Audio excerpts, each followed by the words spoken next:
बहुत समय पहले की बात है। दीपावली का समय था। चिंटू के चेहरे पर खुशी देखते नहीं बन रही थी।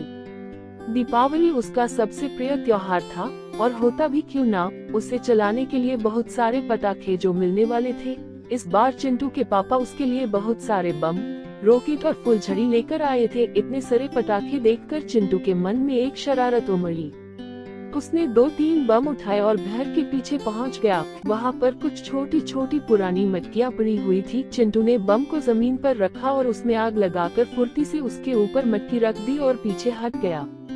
बम धड़ाम से फटा। जोरदार आवाज के साथ मटकी के भी टुकड़े टुकड़े हो गए। चिंटू को बड़ा मजा आया और वो खुशी के मारे जोर जोर से तालियां बजाने लगा। धमाके की तेज आवाज सुनकर उसकी मम्मी बाहर आया गई और उन्होंने जमीन पर मटकी और बम के टुकड़े बिखरे हुए देखे। मम्मी समझ गई, तो यह सब तुम्हारी शैतानी थी।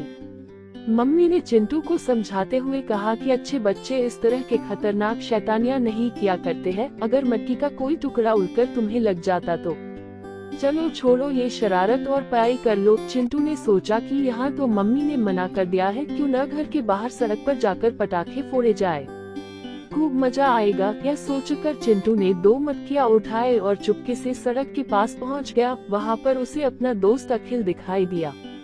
चिंटू ने कहा, आओ अखिल, एक नया तमाशा करते हैं। चिंटू ने अखिल को मटकियां दिखाते हुए कहा, नहीं चिंटू, ऐसा मत करना, यह खेल खतरनाक साबित हो सकता है। ऐसा करने से किसी को भी चोट लग सकती है। अखिल ने उसकी शैतानी भांप कर कहा, तुम्हें नहीं देखना है तो मत देखो, मैं तो इन्हें फोड़ूंगा। कहने के साथ ही चिंटू ने सड़क के बीच में एक बम जलाकर उस पर मटकी रख दी और पीछे हट गया। धड़ाम से बम की आवाज के साथ मटकी के टुकड़े टुकड़े हो गए। अखिल अपने कानों पर हाथ रखकर दूर खड़ा रहा। फिर एक बार और चिंटू ने बम जलाकर मटकी उसके ऊपर रख दी, लेकिन अब की बार जब कुछ समय तक बम नहीं फूटा तो वह मटकी की तरफ बढ़ा। दूर खड़े अखिल ने जब चिंटू को मटकी की तरफ जाते देखा तो चिल्लाकर बोला, चिंटू आगे मत बढ़ो, बम में चिंगारी छिपी हो सकती है।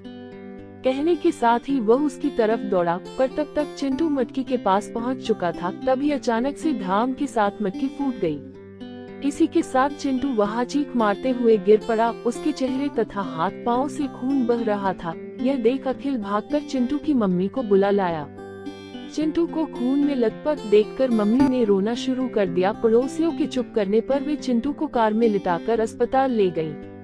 डॉक्टर ने फौरन चिंटू का इलाज शुरू कर दिया। कुछ देर बाद डॉक्टर ने कहा, भगवान का शुक्र है कि चिंटू को ज्यादा चोट नहीं आई, साथ ही इसकी आंखें भी सही सलामत है। बस मटकी के टुकड़े लगने से शरीर पर घाव हो गए हैं, जिन पर मैंने पट्टी बांध दी है।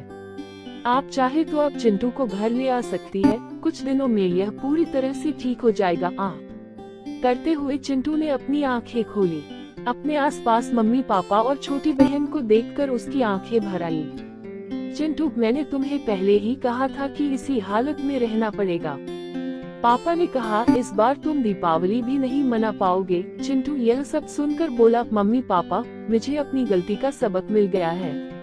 मैं वादा करता हूँ कि आगे से फिर कभी ऐसी भूल नहीं होगी। यह कहते हुए चिंटू की आंखों में सच्चाई की झलक साफ नजर आ रही थी।